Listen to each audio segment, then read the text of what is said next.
নমস্কার বন্ধুরা, আমাদের রান্নাঘরে তোমাদেরকে স্বাগত। আজকে আমাদের রান্নাঘরের রেসিপি হলো বাঁধাকপির চচ্চড়ি।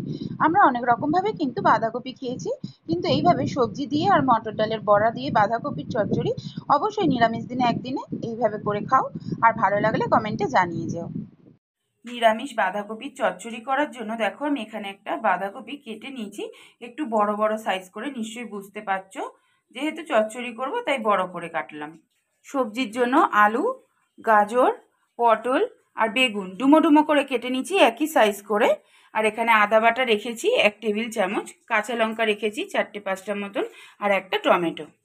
মটর ডাল আমি ছোট 1 বাটি ভিজিয়ে রেখেছিলাম 3 ঘন্টা মতো, তারপরে আধ ভাঙা করে বেটে নিয়েছি দেখো এরকম কাঁচা লঙ্কা দিয়ে। একটা পাত্রের মধ্যে জল গরম বসিয়ে বাঁধাকপিটা একটু ভাপ দিয়ে নিয়ে ফিরে আসছি। একটা ভাজা মশলা তৈরি করে নিচ্ছি বাঁধাকপির জন্য। ধনে, জিরে আর মৌরি আছে এর মধ্যে। বাঁধাকপিটা ভাপ দিতে দিতে এর মশলাটা শুকনো খোলায় ভালো করে নেড়ে নিচ্ছি, নিয়ে ঠান্ডা হলে গুঁড়ো করে নেব। 2 মিনিট মতো ভেজে নিয়েছি, এবার নামিয়ে নিয়ে ঠান্ডা করে গুঁড়ো করে নেব।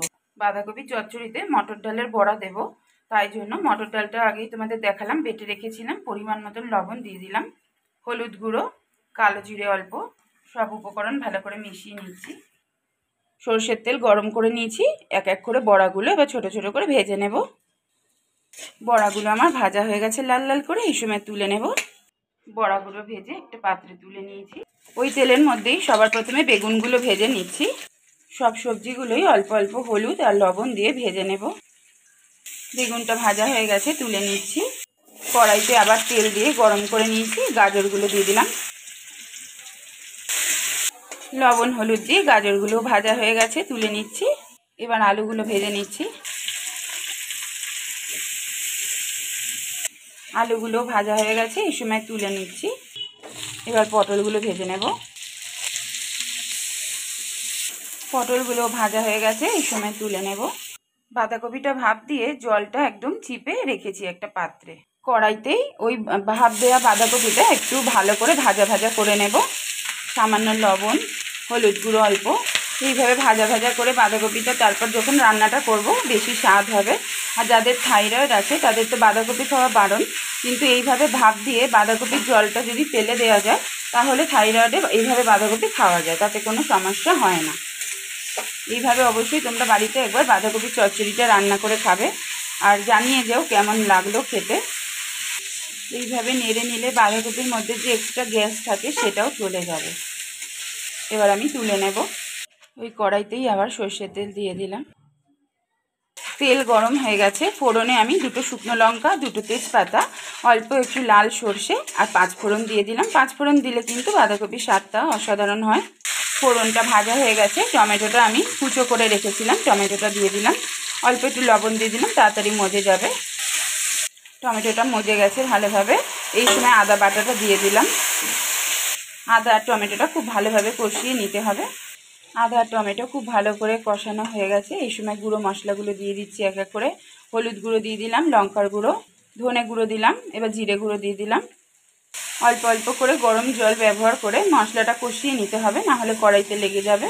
মশলাটা খুব ভালোভাবে কষানো হয়ে গেছে, দেখো তেল ছেড়ে দিয়েছে। ভাজা আলুগুলো দিয়ে দিচ্ছি। আলুটা খুব ভালোভাবে কষিয়ে নিয়েছি। ভেজে রাখা বাঁধাকপিগুলো আলুর মধ্যে দিয়ে দিলাম। ওই সবজিগুলো খুব ভালোভাবে ভেজে রেখেছিলাম, ওগুলো আমি পরে অ্যাড করব। গাজর আর পটলটা এই সময় দিয়ে দিচ্ছি, বেগুনটা পরে দেব। বাঁধাকপি তো তোমরা অনেক রকমভাবেই খেয়েছো, কিন্তু এইভাবে অবশ্যই একবার বাঁধাকপি ট্রাই করবে, আশা করি খারাপ লাগবে না। রুটি, পরোটা, ভাত সব কিছুর সাথেই কিন্তু এই বাঁধাকপির চচ্চড়িটা খুব সুন্দর লাগে খেতে। এই সময় পরিমাণ মতন লবণ দিয়ে দিলাম। লবণ অনেক কিছুতেই ছিল, তোমরা দেখেছো সব কিছুই কিন্তু লবণ দিয়ে ভেজেছি, তাই লবণের পরিমাণটা বুঝে দিতে হবে। 7-8 মিনিট মতন ঢাকা দিয়ে আমি সমস্ত সবজির সাথে বাঁধাকপিটা সেদ্ধ করে নিয়েছি। কোনো জল ব্যবহার কিন্তু করবে না, কারণ সব সবজি যেহেতু খুব ভালোভাবে ভাজা রয়েছে। এই সময় ডালের বড়াটা দিয়ে দিলাম, আর কাঁচা লঙ্কাটা মাঝখান থেকে ফালি করে দিয়ে দিলাম। ওপর নিচ করে ভালো করে নেড়ে দিচ্ছি, একদমই কিন্তু জল ব্যবহার করবে না। আবার ঢেকে দেবো, তাহলেই কিন্তু মাখা মাখা হয়ে যাবে। 1 চা চামচ চিনিটা দিয়ে দিলাম, চিনি দিলে আর স্বাদটা ভালো লাগবে, না হলে ভালো লাগবে না। ওপর নিচ করে ভালো করে চিনিটা মিশিয়ে দিয়েছি, এই সময় আবার আমি ঢেকে দেবো। 7-8 মিনিট পর ফিরে আসছি। 7-8 মিনিট মতন সেদ্ধ করা হয়ে গেছে, এই সময় বেগুন ভাজাটা দিয়ে দিলাম। আরও 2-3 মিনিট মতন ঢাকা দিয়ে সেদ্ধ করে নেব। দেখো বাঁধাকপিটা কিন্তু পুরো মাখা মাখা হয়ে গেছে, একদমই রেডি হয়ে গেছে কিন্তু আমার বাঁধাকপির চচ্চড়িটা। তখন শুকনো খোলায় যে ভাজা মশলাটা করলাম তোমাদের দেখিয়েছিলাম, সেই ভাজা মশলাটা পরিমাণ মতন দিয়ে দিতে হবে। আমি যতটা তরকারি করেছি সেই আন্দাজে দিলাম, তোমরা তোমাদের আন্দাজে দিয়ে দিও। এই ভাজা মশলাটা না দিলে কিন্তু বাঁধাকপির স্বাদটাই পাওয়া যাবে না। নেড়ে চেড়ে একটু মিশিয়ে নিতে হবে। আর 1 মিনিট পরেই কিন্তু আমি বন্ধ করে দেবো গ্যাসটা। বাঁধাকপির চচ্চড়ি আমার রেডি। আজ তাহলে এই পর্যন্তই। খুব শিগগির এবার অন্য একটা ভিডিও নিয়ে দেখা হচ্ছে। আজ আসি। সবাই খুব ভালো থেকো, সুস্থ থেকো, আমাদের রান্নাঘরের সঙ্গে থেকো।